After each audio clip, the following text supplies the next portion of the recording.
Hey, hello, time for a new episode.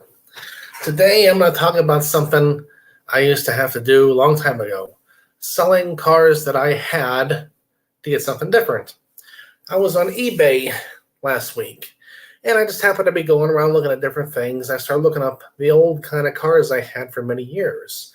From the mid-90s through the early 2000s, around 2005 or 6 or so, I had a lot of the early 1970s Chrysler cars, like Darts, Valiants, Dusters, Satellite, those kind of things. And none of them were ever expensive cars. Most of them I bought for well under $1,000. And then I would have them maybe a better part of a year, sometimes 2 years or more. And at one point in time, it would become necessary to sell them, get them out of the way, so I could either get money or get money to buy a different car with, or to just, I didn't want that car anymore for whatever reason, and time to get rid of it. And one of the biggest frustrations I always had was selling these old cars. And we're not talking about selling it for super top dollar or thousands of dollars after fixing it up. No, just, at least what I paid for it, if not a little bit more. But this happened so many times. Somebody would come to look at the car for sale. And most of the time, they would bring somebody with them, like their friend or their expert or whatever. And I always hated having the friend there because their job was to be the downer. Always. They'd be quiet, they'd stand back and look at the car, always like this. I don't know. Oh, there's a little nick in the fender there. Yeah, a little nick, no big deal. I don't know. You have to rust it, you gotta sand it down and paint it. And you gotta paint the whole car, match the paint. Hey, look, this car has 4 brand new tires on it. I don't know. Maybe the alignment is bad and you put on new tires to cover up the old tread wear pattern. I don't know. There's nothing you could say to make them happy. Their job is to talk you down on the price as much as they can, if you even get the car at all. So it didn't really matter if the person buying the car loved it and was excited about it, or was kind of, half and half about it. No matter what their attitude was, their downer friend with them, oh, no. Yeah. We saw the other car last week. We're waiting to hear back. Always something like that. But it always came down to one sentence. 3 words was all I needed to hear to know that this person was not going to get this car at any price, really. It always come to this point in the conversation. They would say 3 words. And what are those 3 words? You know what? It would always come out that way. And we'd get to the point, okay, you've seen everything, you drove the car, you like the car. What do you think? You know what? And then after that, it really didn't matter what they said after that. Because once you hear, you know what? They got 8,000 excuses. The bottom line is, I'm not getting money, and I've got this car in the way. So, everything that's been said and done, whatever, there was times as soon as they said, you know what, I just wanted to say, okay, whatever, forget, get in your car and get out of here. You're wasting my time now. I didn't never actually do that, but I sure thought about it a lot. So eventually, the car would get sold, usually for a lot less money than I wanted or needed. And it came down to the point of, okay, do you want this piece of junk here, or do you want a quarter of your asking price? Well, just whatever, take it and get out of here. And if you look through a lot of my older videos over at www.loudmouthtim.com, you'll see what I'm talking about. Episodes 74 and 75, The Ride, Part 1 and 2. A 71 Plymouth Valiant that I drove for 6 years, and I believe it was 129,000 miles. It had an excellent, fully built drivetrain in it. And I advertised it for sale. I said, I will drive the car to you anywhere in the country. A guy calls me up and says, okay, I'm in Idaho. A 2,400-mile ride in the car. I wasn't worried about the drivetrain making it, but the body in that car was so rotted out, I was just waiting for the rear springs to come through the trunk on one more good bump. And as you'll see, if you watch those episodes, 74 and 75 in the video, I made it there. But you should have seen the look in this guy's face. You drove this across the country? I'm like, yeah, what? I knew it was going to run right, no problem. And then episodes 124, 125, 126, I did a engine build for another car I had at the time. So I could never be a used car dealer. I don't know how they even handle it, because they, people regard them with a lot of suspicion in the first place, and rightly so. But being, hey, this is me and this car here. I'm not trying to earn a living off selling this car. I'm just trying to get a halfway decent price for it and get it on its way. And I have to put up with this. You know what? I don't know. This is 8,000. I just don't think it's, a lot of that kind of thing. I just have no patience, because I worked on the car. I did all my own work on my car for many, many years. I know what works. I know what doesn't work. And I would be honest and tell them, okay, this is fine. This was redone.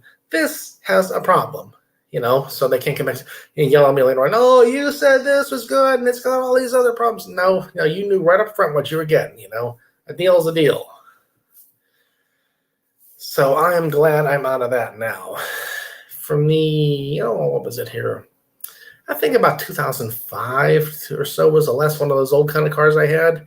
Then I had some of the newer front-wheel drive turbo Chrysler cars from the 80s for a few years.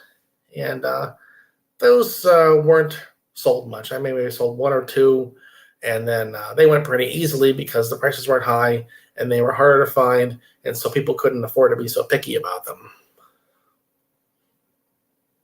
So, who's here? R.A. Cantrell, how you doing? Yeah, you're right. Anyone who's looking to buy a car, they'll never be satisfied. Yeah, there were times I would have someone who drove quite a distance to look at a car. I would send them many photographs of the car, or even a videotape of the car, or put a video on the computer so they could see it. And so they know exactly what they're going to look at. And they show up and they look at the car for 5 minutes and it's got this over here and it's got that over there. And you didn't say that. Yes, I did. If you'd have paid attention and looked at all the photos and watched the video, you'd know exactly what you were getting into. Oh, I can't pay that kind of money for this car. This car is too much work. Sheer frustration. Well, anyhow, I'm glad I'm out of those years, because it was never a good time. I didn't enjoy it. Well, that's my story for today. I've never worked at a used car dealership, but I've been to some. I've looked at some cars on dealer lots, and I hear the same speech all the time from them. There were never very many times that I looked at a car that I didn't get myself, because I would go into it knowing what to look for, knowing what needed fixed, and even if they weren't being truthful with me, I knew enough about the kind of cars I had to work on myself. The older 1970s Chrysler cars I was very good at. I did a lot of work with them myself. I built engines. I built automatic transmissions. I built carburetors. I could do my own alignments on the car with a string and a weight and a flat piece of road and a tape measure. I could get it pretty close. Only thing I didn't really do was paint and body. Everything else, electrical, brakes, steering, suspension, tires. A friend of mine had an old manual tire changing machine. I could use that thing to change the tires and put the weights on and even get the balance pretty close. So, I wasn't just buying a car just because I needed a car. I was buying it specifically for what it was, and I knew what it needed, and I knew what I wanted to do with it. But I don't think the people buying these cars had the same level of enthusiasm. They were just getting a car, or one that was something like what they wanted to get. Yeah, lowball. It wasn't even the lowball offers that annoyed me. They would always give me a low price, but it was always the guy standing there. I don't know, I just think that other car we saw last week, we're going to see a car next week that might be better. That was the part I really hated. It was just so aggravating. So you knew what you were coming here for, and now you're like, oh, I don't know, this car ain't even close, no, that kind of thing. Okay, what did I make? What made me decide on buying a Tesla? Well, I wanted a Tesla for a long time, but the prices of the Model S's, that was never going to happen. Even now, that would be way too much money. When the Model 3s came out and they were available at a much better price, yeah, then I was able to afford it, and I was happy to get one. I was waiting for my car for 2 years. I was there on the first day to pre-order it. And Mr. M. Mock, what kind of maintenance is needed to own a Tesla? Very little. I've looked at it myself. I've adjusted the tire pressures once in a while in the spring when it gets warm, and in the winter when it gets cold. I'll add windshield washer fluid to it. There's not a whole lot else to do on it. Yeah, they moan and groan, and they come up with some ridiculous number for me. I expected it to be a lowball offer, and this is a lot of times the cars were selling for $1,000 or less, so there wasn't much of a lowball to it. But at the time, way back in these years, I didn't have good paying jobs, and any amount of money that I could make on selling this car, I had to get whatever penny I could get for it, whatever amount of money I could get. You couldn't just give it away for half price and, I made $500 less. No, that's $500. I mean, you better get every penny you can. So I don't miss those days. Anyone else have any questions here? We got R.A. Cantrell and Mr. M. Mock in the chat stream here.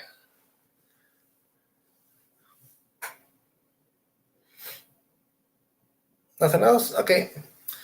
Well, I thought I'd come on and make a little video for today talking about something that got me thinking again, because I'd been on eBay Motors, and I've been looking at some of the old same model cars I used to have, like a 72 Satellite Sebring or a 71 Plymouth Valiant. I'm thinking, okay, you know what? You got to get one of them cars sometime again, just to have one like what you used to have. And I thought, well, what if I want to sell it at some point? We'll go through all this aggravation again. Some guy, I don't know if it's worth that kind of money, I just don't need that. Mr. M. Mock, Tesla, well, they get a little bit less range in the wintertime because you have to run the heater, and the heater runs purely off battery power. They get some waste heat from the motor too, but the battery runs the heater as well. But it's not a huge drop. I wouldn't think it's any worse than if you pre-start your car in the morning to run the heater before you go out and get in the car. You might lose 20 or 30 miles of battery range if you run the heater before you get in the car or while you're driving. It depends how hard you're running the heater, how far you're driving, how cold it is. If it's heating the car just a little bit or like 50 degrees, a whole lot. I certainly do not regret buying a Tesla. It's been a great car for me. I've had the car now for just over 20 months and 40,000 miles. And I have no plans to buy any kind of a gasoline car anytime soon. The speed and power alone is good. Not paying gasoline taxes is good. Not paying for gasoline is even better. Now, eventually, Pennsylvania is going to add a registration fee to electric vehicle registration renewals to make up for the gas taxes they're not getting. No, I don't use any winter tires. I have regular all-season tires that came with the car, and it's been fine on those. One thing that amazes me, it shouldn't amaze me because of the idiocy of the average person. You'll see some guy in their great big full-size SUV flying down the road in a snowstorm, 80 miles an hour. And I've talked to a few of these idiots. Oh, it's okay. I have four-wheel drive. No. Four-wheel drive is only one thing. You need to have some sense in your head. You're going to go sliding sideways off the road on a curve, four-wheel drive or not. If you hit a patch of ice, four-wheel drive don't mean nothing. That was one of the fun things about the old cars I used to have. I'll reference back to my old 1971 Plymouth Valiant. I had fully rebuilt the drivetrain in that car. It was tuned for as much performance as it could get at a reasonable cost. I had rebuilt a good limited slip differential for the rear end. I would put on a half-decent set of winter tires, and that car would go just about anywhere you wanted it to go. I remember one time I went out to this old back road, and one section had a pretty decent hill to it, and we had a good snowstorm before that. I went out there with worn-out tires on the car, and I didn't make it up halfway. Then I went back home, and I changed over to a pair of these old style, I used to call them the super chopper shredder tires, where the tread goes all the way out to the edge of the tire and then straight down the side. So they got some real teeth on them. And I went back to that same road and went right up that thing. With the old rear-wheel drive cars and no traction control, no stability control, I would be maybe turning left at a four-way intersection. I'd get it going for a little bit, just turn the steering wheel and tap the gas once to crack the rear end loose, and just do a very not going 100 miles an hour, a very slow, controlled sideways drift through the turn and on down the road. Just enough gas to keep the tires moving, keep them spinning for you just a little bit, and I don't know what people thought, but I really enjoyed doing that. Now Teslas, I've seen videos of Teslas. They disconnect something in the anti-lock brakes or some other thing, and they will just totally smoke the tires. Grind off a set of tires just like that. They need to have their traction control in those cars.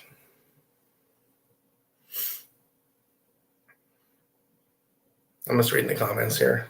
Yep, other new comments here. But anyhow, that's my story for today. The agony of selling old used cars. Way back when they were much more common. You hardly ever see them on the road anymore today. But back when they were their own little niche of automotive hobby, recreation, and people would buy this kind of cars for whatever reason, and you just have to deal with that. I can't even imagine new cars today. They're more expensive. They got all this computer-controlled stuff in them. I just don't want to deal with any kind of car selling in any case. I've seen a few videos. The same day I was on eBay, I saw a few videos on YouTube about a guy going to look at a car. First of all, he wanted to go look at an Infiniti G35. Why? Why would you want that thing in the first place? But the guy selling the car, it's got this, it's got that. You have to rev it up real high to make it go fast, It just one sensor. That's something I used to always hear about. It just needs this one thing, this one sensor, this one thing over here, then it's going to run great. Well, if that's all it needs, why don't you fix it? Because you're lying to us. That's not all it needs. It needs that and a whole lot more, I'll bet, huh?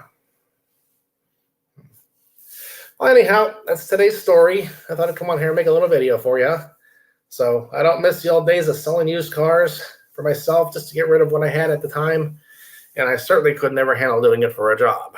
So anyone in the car sales business now, that's not a job I could ever do. And broadcast, click.